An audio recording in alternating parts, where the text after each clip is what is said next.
Hello guys! Welcome back to my YouTube channel!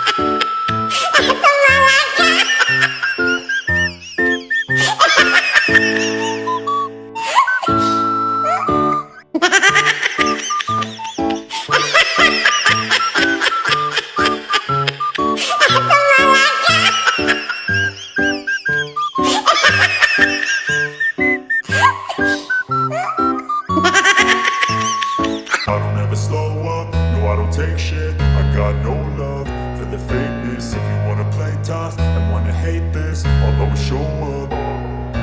I don't ever slow up, no I don't take shit. I got no love for the fakeness. If you wanna play tough and wanna hate this, I'll always show up and make a statement. I don't ever slow up, no I don't take shit. I got no love for the fakeness. If you wanna play tough and wanna hate this, I'll always show up and make a statement. Everything I do so instinctive and so passionate. Every word I move so descriptive like an adjective. I got a vendetta against people who patented being negative when you should be getting after it. I got facts over tracks, this and that. Spitting slow, spitting fast. I could roast, I could gas. Think I'm okay at last, but I don't know if that can erase all the past in the pile.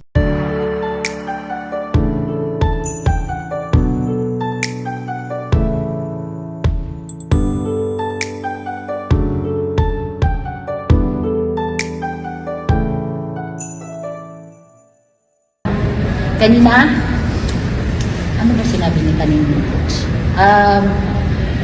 Sabi ni Coach kanina na nakita daw niya kanina na mas marami kaming i-improve sa game kanina. And ayun, ang hirap sabihin na basta natuto kami kanina. And tatrabahuin namin ulit. Sabi niya din kanina na back to the drawing board kami.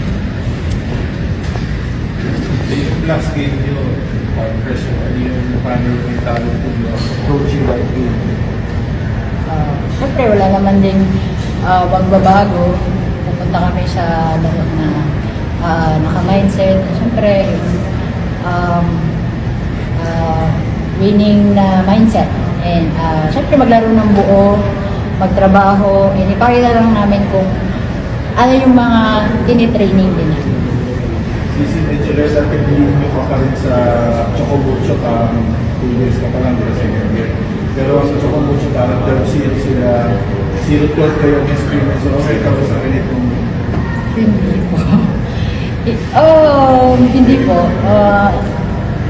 Ano lang din, go with for the time na makapanalo din kami soon. Everything happens for us. Sisisabi mo kanina na nag-learn naman kayo dun sa talo. Pero ano yung sa tingin mo, biggest learning mo personally ngayon after this game na ibabaon mo sa last game yung sa Farm Fresh and hopefully sa semifinals? Yun, lumabas na naman yung sakit ko. And, ano din hindi talaga namin, hindi talaga natin, na mapipredict agad yung laro. And, well, credits talaga sa Creamer na pinag-aralan din talaga dito yung laro nila. I think, meron na din kami mga lapses kanina sa game.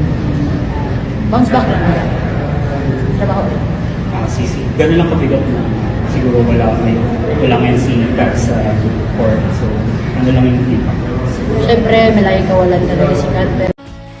So, ayun na nga guys. Kung nagustuhan mo ang video nito, huwag mo naman sanang kalimutang mag-like at mag-subscribe. At pakipindutin mo na din ang notification bell para lagi kang updated sa aking mga videos. Thank you! Bye!